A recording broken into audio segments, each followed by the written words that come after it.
It was nearly evening when the king's guard noticed a driverless carriage moving towards the gates of the royal city. Mounting his own horse, he hurried after the runaway carriage, climbing aboard once he'd gotten alongside of it, and stopping the carriage once he had taken control of the reins.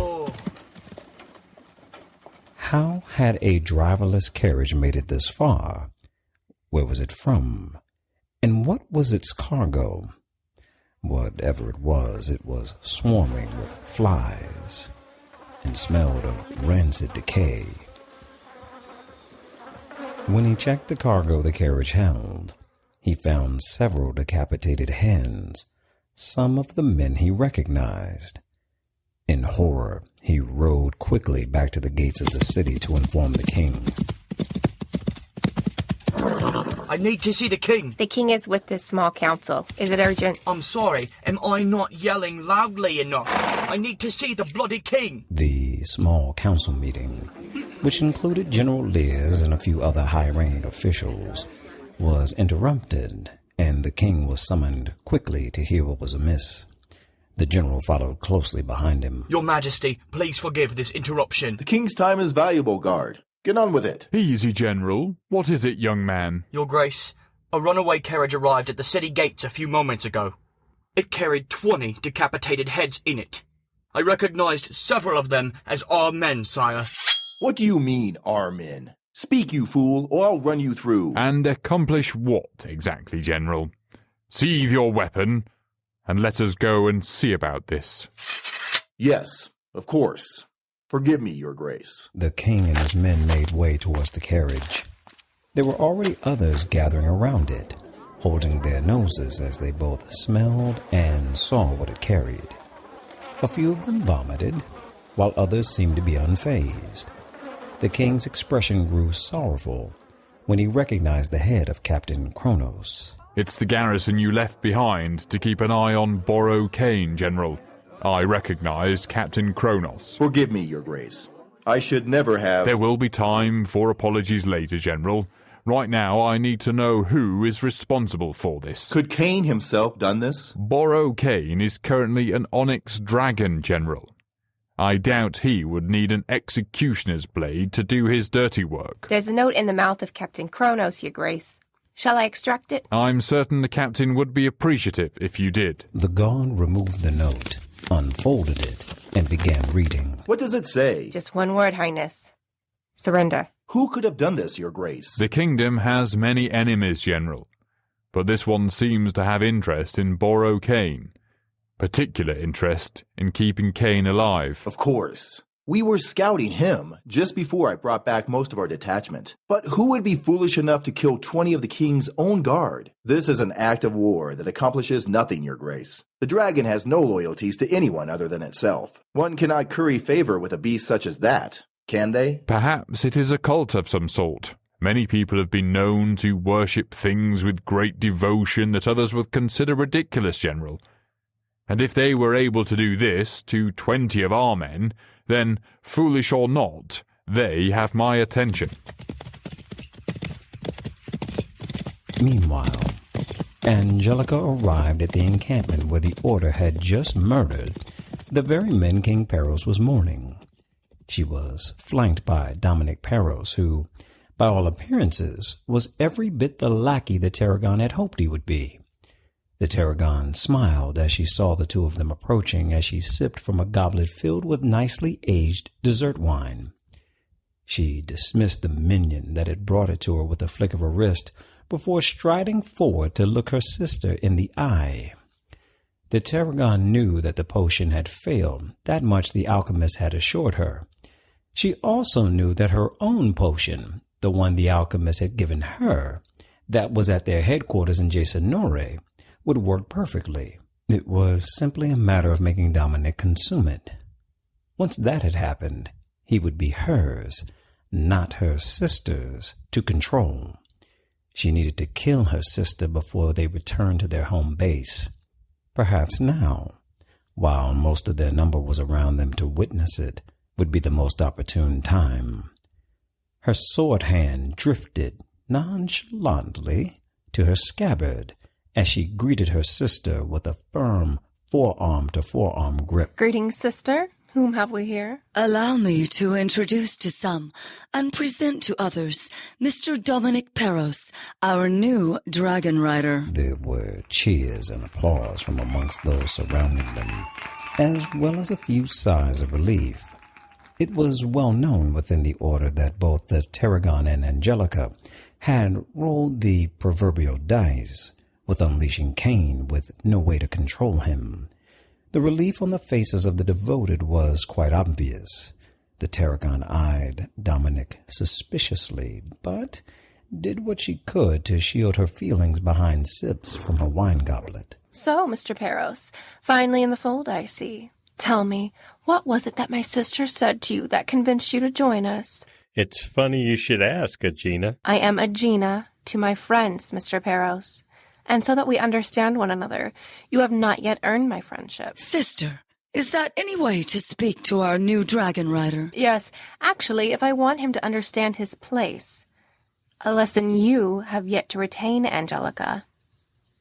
Mr. Peros, do you understand that we are not friends? Do you understand that I am your queen? Sister! It's all right, Angelica. We expected as much, did we not? Ah, yes, we did indeed. You expected what exactly? That I would state that which should be obvious? That I am your queen. And when Borocane is destroying people under my command, that I will be your goddess?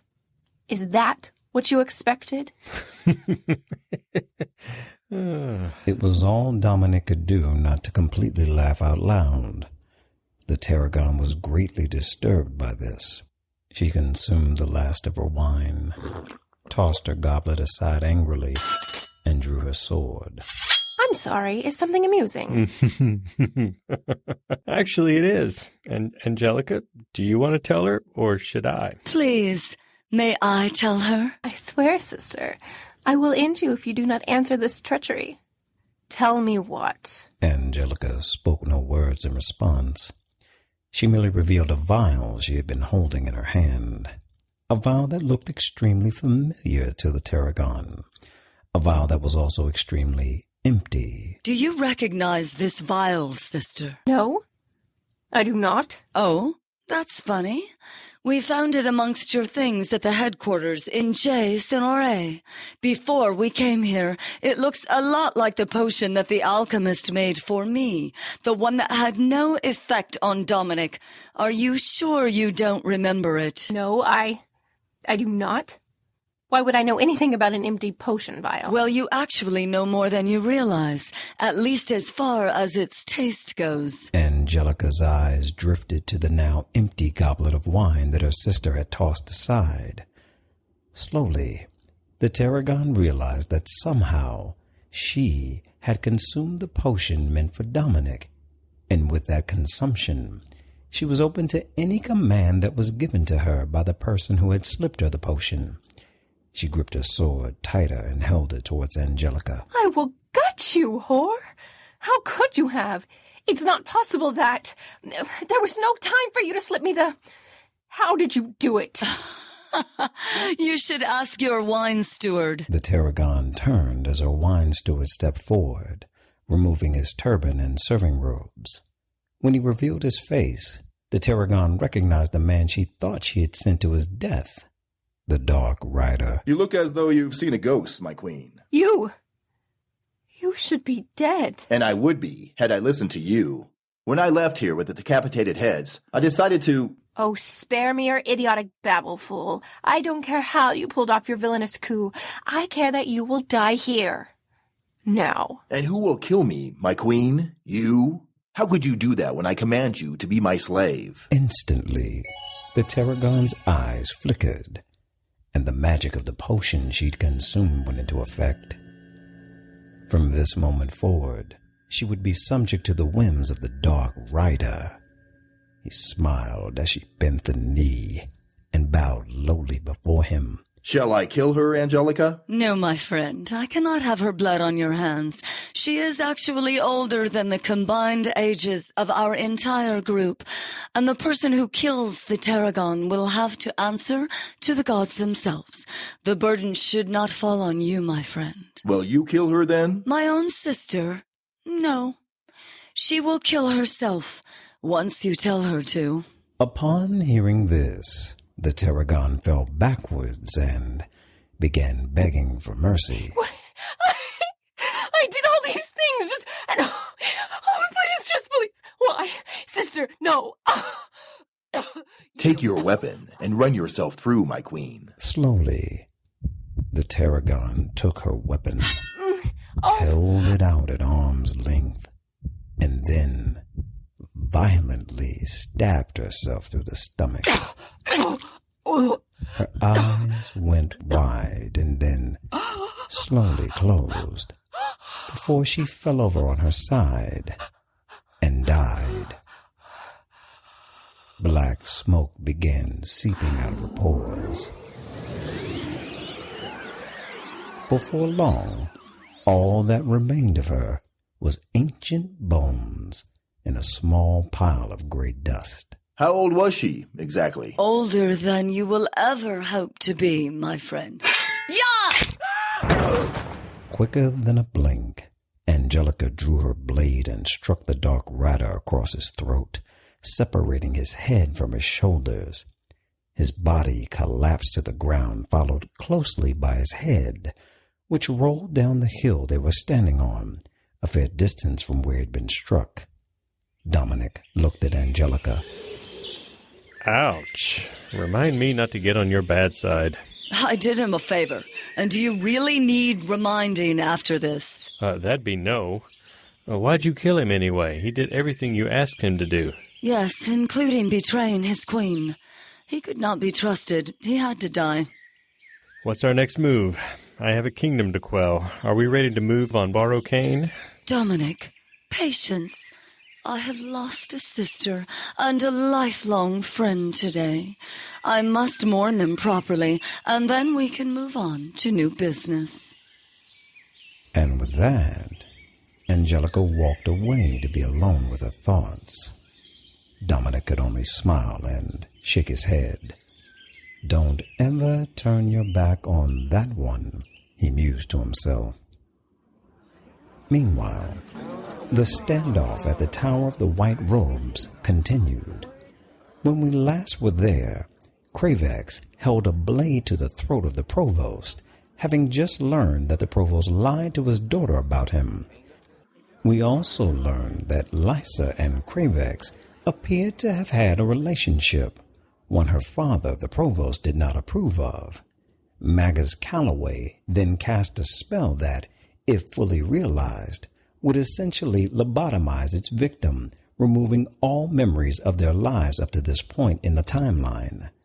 Before all this came about, Jenna Kiss was sentenced to die, while Thamra was sentenced to return to the arena at Fynn, where, for all intents and purposes, he would also die. We shift our story to the Tower of the White Robes to see what new developments have come about, if any. Calloway, I swear to the gods that I will end you if you do anything to my daughter. Turn off your spell at once. This should never have gone to trial, Oliver. We have a necromancer and a murderer in our ranks. Either we kill them or your daughter gets lobotomized. I'll do the same to you when I'm done with her if I need to. In fact, I may just kill them all myself. This is getting way out of hand, my friends. Let's all stand down. Quicker than a human eye can blink, Thamro's sword, Convergence, of its own accord, leapt from Thamro's palm and sliced Magus Calloway's casting hand off cleanly at the wrist. His spell fizzled out as he held his arm, wailing. Convergence returned gently to Thamro's hand and came to rest. Lysa sighed in relief, but Cravex continued holding the provost by the throat. That's a nice trick, kid. I'm not exactly sure how I did it. Look what he did to my hand. Kill him. I would sooner pin a medal on him. Thank you, Thamro. Oh, so, what? We're all buddies now? You don't think the kid should die in the arena back in Fynn now? Funny how your little world works, Oliver. My friends call me Oliver, and my associates call me the Provost. You are neither unhand me, Cravex. Leslie, please, let my father go. Pretty much everyone in the room stopped in turn when they heard Lysa call him Leslie. Well, that's his real name, yes. He never told you that? Cravex is just his warrior name. One cannot expect men to follow you into battle if your name is Leslie. Well, a girl could, yes, but I would have a hard time following... Liza, they get it. And yes, kid, my name is Leslie of House Sunflower. And I will remove your tongue via your bunghole if I ever hear Leslie Sunflower come out of your mouth. Can I at least call you Les? No. Cravex, my father, please release him. I need a few assurances first. There is a reason I came here. This thing with Borocane is bigger than any of us could have imagined. You have our undivided, Mr. Cravex. Please, speak. Cravex slowly released the provost and sheathed his weapon. The provost retrieved his crystal sphere and cast a quick spell to cauterize the wound sustained by Magus Calloway, who had passed out from shock. He then, as promised, gave his ear to Cravex. When I left earlier, it was after we saw the Provos's carriage heading towards the Mages Guild. Obviously, I felt a family reunion might not end so well. I rode around and came across a group that looked like a Finn detachment. Kane was trying to create a lair in the mountains, and his group seemed to be scouting him out. Probably looking for a way to kill him. Anyway, I watched for a bit to see if they'd leave. Last thing I needed was to be spotted and recaptured. While I was waiting, another group attacked the detachment from the royal city. I'd heard whispers of a dragon cult, but had never seen any hard evidence until now. The Order of the Dragon? You know of them? Rumors, mostly. My master had some writings on them. I thought they were a legend. I mean, before now, dragons haven't been seen for centuries. Why would a group dedicate their lives to worshipping something they would never get to see? People do it all the time, kiddo. It's called faith, and it seems their faith was actualized, at least in theory. Are you saying that this cult, this Order of the Dragon, that they are behind this? Turning into a dragon isn't something Cain willingly did to himself. Don't know, mage. Don't care much, truth be told. I do know that they appear to have an agenda that involves keeping that dragon alive, but for very different reasons than Jenna has. I'd bet coin that they have an endgame that involves controlling Cain in his dragon form. Probably involves using him to rule Welkin. Heck, that's what I would do if I could control a dragon. What do you suggest we do? I suggest we put this, whatever this gigantic waste of time was you're all doing when I showed up, behind us, and focus our efforts on stopping the cult. The best way I can think of to do that is what Jenna's been saying all along. Somehow, some way, we reverse what was done to Cain. But there wasn't anything in Magus Lucian's quarters that would tell us how to reverse it. Just a worthless grocery list. Right, Provost? A grocery list? You mean a list of herbs and plants? Yes, exactly like that. Lysa stared daggers at her father, who could not make eye contact with her. Something I am sure my father told you was useless.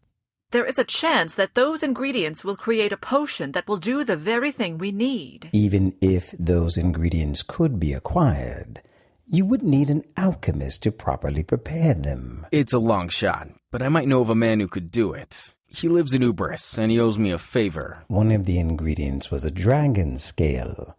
Apart from the ones in the royal city, where would you hope to get one? From Cain's own hide? There is one in my master's shrine. It is a 4-day journey from here, but we could do it in 3 if we have fresh horses and a steady pace. You would be willing to show us the way to Borocane Shrine? To betray your master in this way? If it means saving his life, then yes. Then it's settled. Kid, you and Jenna will travel with this old mage and Oliver here to Cain's Shrine. Liz and I will travel to Ubris to talk to my contact.